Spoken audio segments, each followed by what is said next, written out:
Stop. Before you plant one more thing in your yard this weekend, I need you to see something. In 2016, a homeowner outside Lancaster, Pennsylvania named Thomas Schubert planted 3 quick privacy shrubs along his fence line. Cost him about $40 each at the big box store. 6 years later, he paid a tree service $1,100 just to cut them back off his neighbor's roof. That's not a landscaping mistake. That's a 5-figure mistake waiting to happen in slow motion, and it's sitting in your yard right now, disguised as something that looks fine. I've spent years undoing decisions like this for people who trusted a nursery tag instead of asking the one question that actually matters. What does this become? Today I'm ranking the 7 yard decisions that quietly turn into regrets, not because they look bad now, but because of what they turn into later. Number 7 is the one almost every one of you has already made this year. Let's get into it.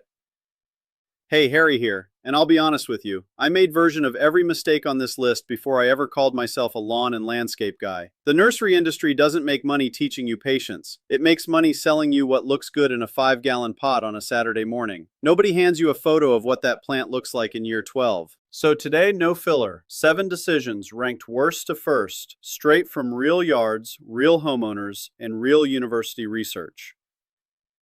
If you've made one of these already, don't panic. I'll tell you what to do about it too. Narrow beds are the easiest project in the world. Strip out a foot of lawn, drop in a row of shrubs, throw mulch down, done by lunch. The problem is you designed that bed around a 1-gallon nursery pot, not the plant it becomes. Iowa State University Extension has pointed out that most foundation and border shrubs are planted well inside their eventual mature spread, which means within a few seasons, everything is leaning into the lawn, blocking the walk, or fighting each other for the same 6 inches of soil. A narrow bed also can't hold depth. You want tall structure in back, mid-height in the middle, low border plants up front. You cannot do that in 18 inches of dirt. Everything sits on one flat line, and even good plants start looking crowded and cheap. Dale Kowalski, a homeowner outside Columbus, Ohio, told me in 2021 he redid his entire front bed twice in 4 years, both times because he built it just wide enough for what the plants looked like on delivery day. Fix. Design for mature spread, not pot size. Add 2 to 3 feet more than feels necessary. You'll thank yourself in year 3. Ask yourself something before you plant a formal hedge. Do you like the hedge, or do you like the way it looks for exactly 4 days after somebody trims it? Because a lot of the plants sold for hedging naturally want to be twice the size you're maintaining them at.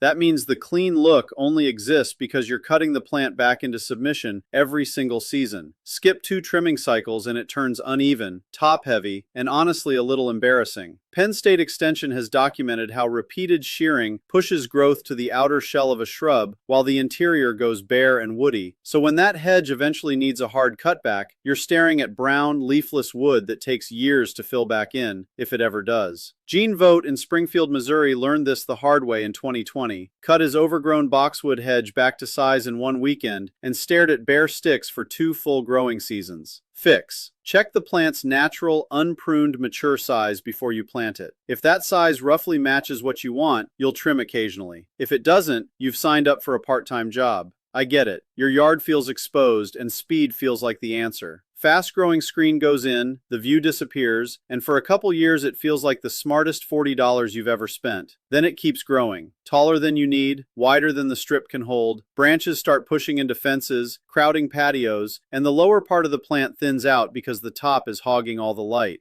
That's exactly what happened to Walter Schubert, the guy from our hook. Texas A&M AgriLife has noted that fast-growing screening species are frequently planted in strips too narrow for their mature width, and the plant does not care how narrow that strip is. It keeps growing toward the house, the neighbor, or whatever's closest. Fix. Ask 4 questions before you plant a privacy screen. How tall do I actually need this? How much width do I actually have? Will it still fit at full maturity? And what happens if I don't touch it for a year? Young plants look small. That's the whole trap. A shrub straight out of a 5-gallon pot looks harmless 6 inches from your siding, so the bed feels instantly full. But that plant isn't finished, it's just getting started. As it matures, branches press against siding, cover windows, block vents, crowd your steps, and swallow architectural details you paid extra for. Then the yearly ritual begins. Cut it back. It responds with denser growth. You cut it back again. Cornell Cooperative Extension has also flagged that plants pushed tight against a foundation reduce airflow, which makes it harder to inspect, paint, or repair the exterior of your own house. Russ Kowalski, no relation to Dale from earlier, different guy, same last name, out in Grand Rapids, Michigan, told me in 2022 he couldn't get a ladder within 3 feet of his own gutters because of foundation shrubs he planted for that finished look back in 2015. Fix. Measure from the center of the plant, not the edge of the pot. A shrub with a 6-foot mature width generally needs about 3 feet of clearance from its center to the wall. Fill the gap early on with annuals or ground cover. That's temporary. Corrective pruning for a decade is not. This mistake isn't limited to hedges. It shows up with shade trees, flowering shrubs, vines, foundation plants, anything where the question in the nursery aisle is, which one grows fastest, instead of which one actually belongs here. Growth speed only tells you how fast a plant reaches the problem. It says nothing about whether it fits the space. A fast vine covers your fence beautifully, then keeps going, onto the gutters, the roof, the neighbor's tree. A fast shrub fills an empty corner in 2 years, then spends the next 15 getting cut back. NC State Extension puts it plainly in their landscape plant selection guidance. Mature size and growth habit matter more long-term than initial establishment speed for exactly this reason. Fix. Picture the plant at full maturity before you buy it, not the 1-gallon pot, not the staked-up sapling. Mature canopy, mature roots, mature shadow. That's the plant you're actually bringing home. Hardscape is expensive, and it's brutal to move once it's wrong. A patio can look perfect on paper and still end up sitting in blistering afternoon sun, catching every gust of wind, or completely disconnected from where people actually want to hang out. Same with paths. A beautifully designed walkway gets ignored the second it doesn't follow the route people naturally take. They'll just cut a shortcut across your lawn instead, and now you've got a dead strip of grass to deal with on top of the wasted concrete. Auburn University's landscape design extension work recommends exactly what I tell my own clients. Mock it up before you build it. Stakes, landscape paint, an old garden hose, some cheap patio chairs. Live with it for a couple weeks. Morning, afternoon.